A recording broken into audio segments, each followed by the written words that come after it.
UNESCO world heritage site असलेले, जिथे प्रत्येक मूर्ती, प्रत्येक दगड आणि प्रत्येक भिंत हजारो वर्षांची कथा सांगतात. जिथे द्रविड आणि नागर शैलीतील भारतीय मंदिरांचा सुंदर संगम पाहायला मिळतो. तर आपण आलो आहोत पट्टदक्कल येथे. चला तर एक्सप्लोर करूया पट्टदक्कल. मी सलोनी आणि मी विवेक. वेलकम.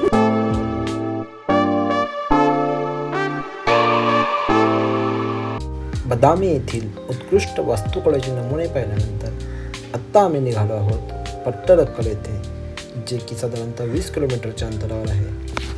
रोड ट्रिप म्हटली की आपल्यासमोर मोठा टास्क असतो, तो म्हणजे ड्रायव्हिंगचा. आणि आपल्या या प्रवासात आपले सुरज सर यांनी अतिशय स्मूथ व सेफ ड्रायव्हिंग करून आपला हा प्रवास अतिशय सोयीस्कर करून आणला. आता आपण आलो आहोत अशा ठिकाणी जे मलप्रभा नदीच्या काठावर वसलेलं सुंदर असं ठिकाण आहे. चालुक्य साम्राज्याचं स्थापत्य कलेचं सर्वोच्च ठिकाण मानलं जाणारं म्हणजेच पट्टदक्कल.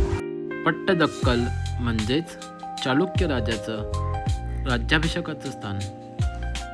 या जागेचा वापर चालुक्यांच्या कालखंडात राजांचा राज्याभिषेक सोहळा करण्यासाठी केला जायचा. पट्टदक्कल या नावाचा अर्थच राज्याभिषेकाचा दगड असा होतो. पट्टदक्कल मध्ये एकूण 9 मंदिरं आहेत, जसे की विरूपाक्ष मंदिर, मल्लिकार्जुन, संगमेश्वर, काशी विश्वनाथ, गलगनाथ, कडसिद्धेश्वर, जंबुलिंगा, पापनाथ आणि जैननारायण मंदिर. आर्किटेक्चर, शिल्पकला व इतिहास आवडणाऱ्यांसाठी हे ठिकाण म्हणजे स्वर्गच आहे. कारण इथे फक्त मंदिरं नाहीत, तर दगडात कोरलेली वास्तुकलेची शाळाच आहे. हे असं ठिकाण आहे जिथे आपल्याला आर्किटेक्चर, मंदिर, टेम्पल आर्किटेक्चर मधले जसं नागरा शैली असते, द्रविड शैली असते, दोन्हींचं संगम आपल्याला इथे पाहायला मिळते. जसं की हे आपण पाहू शकतो की हे द्रविड शैलीचं मंदिर आहे, जसं की द्रविड आर्किटेक्चरचं टेम्पल बनतो, आणि तसंच हे नागरा आर्किटेक्चरचं टेम्पल आहे. ही मंदिरं चालुक्य राजांच्या काळात साधारणतः 7व्या-8व्या शतकात उभारली गेली असावीत. आज इथे उभं राहून काही तुटलेली शिल्प, पडलेल्या भिंती आणि नष्ट झालेली रचना पाहताना मनाला खूप वाईट वाटतं. इतकी अद्भुत कला, इतकं मेहनतीनं घडवलेलं सौंदर्य कुणी तोडायचा विचार तरी कसं करू शकतं?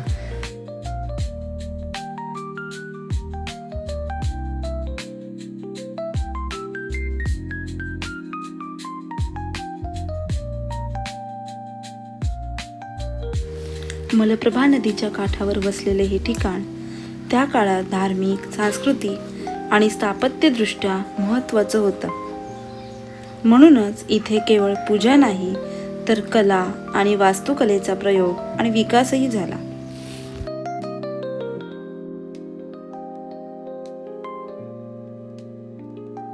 आता आपण पाहतोय हा एकच दगडातून घडवलेला स्तंभ, मोनोलिथिक स्टोन पिलर. हा स्तंभ म्हणजे त्या काळातील अभियांत्रिकी आणि शिल्पकलेचा नमुना आहे. आता आम्ही आलो आहोत पट्टदक्कलमधील सगळ्यात भव्य आणि प्रसिद्ध असलेल्या विरूपाक्ष मंदिरात. हे मंदिर इसवी सनाच्या 8व्या शतकात चालुक्य राजघराण्याच्या राणी लोकमहादेवी यांनी आपल्या पतीच्या विजयाच्या स्मरणार्थ बांधले. हे मंदिर दक्षिण भारतीय द्रविड शैलीत बांधलेलं असून त्याची मांडणी अतिशय प्रमाणबद्ध आहे. गर्भगृह, अंतराळ, सभामंडप आणि भव्य प्रवेशद्वार. मंदिरातील स्तंभांवर आणि भिंतींवर रामायण, महाभारत, शिवपार्वती आणि विष्णूंच्या विविध कथा अतिशय बारकाईनं कोरलेल्या दिसतात. इथलं दगडी काम पाहिलं की त्या काळातील शिल्पकारांचं कौशल्य किती उच्च पातळीचं होतं हे जाणवतं. आजही हे मंदिर पट्टदक्कलच्या वैभवाचं आणि चालुक्य वास्तुकलेचं सर्वात प्रभावी उदाहरण मानलं जातं.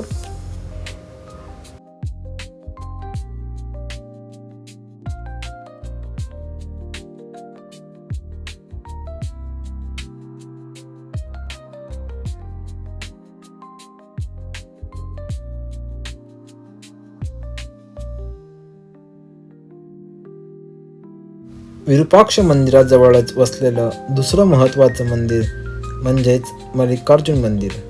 हे मंदिर सुद्धा चालुक्य काळात बांधलेलं असून त्याची रचना आणि शैली विरूपाक्ष मंदिरासारखीच आहे. इथल्या भिंतीवर आणि स्तंभावर कोरलेल्या शिल्पांमध्ये पौराणिक कथा आणि दगडी नक्षीकाम दिसतं.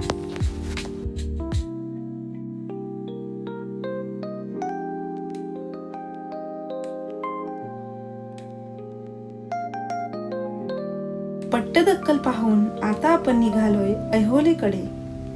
हे ठिकाण भारतीय मंदिर वास्तुकलेची प्रयोगशाळा म्हणून ओळखलं जातं.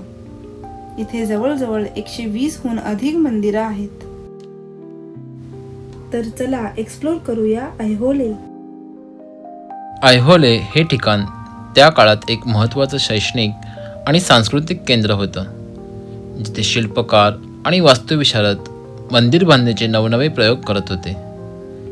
इथे दगडात कोरलेली गुफा मंदिरं, मोकळ्या मैदानात उभारलेली मंदिरं आणि बौद्ध चैत्यांसारख्या गोळाकार रचनाही पाहायला मिळतात. यामुळे ऐहोले फक्त हिंदू मंदिरांपुरतं मर्यादित न राहता वेगवेगळ्या स्थापत्य परंपरांचा संगम दर्शवतं.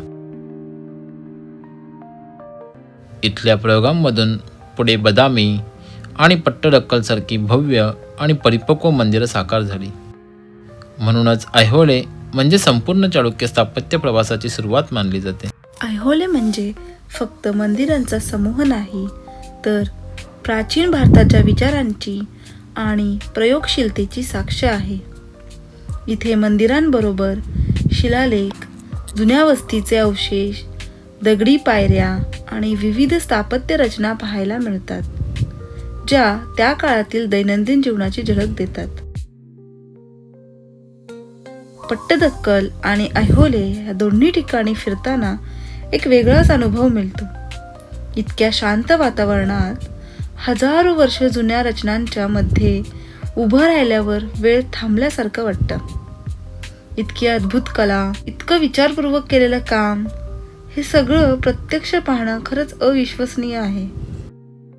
हा अनुभव शब्दात सांगण्यापेक्षा अनुभवणंच जास्त सुंदर आहे. अशा प्रकारे आपला पट्टडक्कल आणि ऐहोलेचा प्रवास इथेच थांबतो. आता पुढचा प्रवास आपल्याला घेऊन जाणार आहे कर्नाटकच्या सर्वात प्रसिद्ध मॅजिकल जागेवर हम्पी येथे. आमचा हम्पीचा पुढील व्लॉग पाहण्यासाठी आम्हाला लाईक करा, सबस्क्राईब करा आणि कमेंट करा.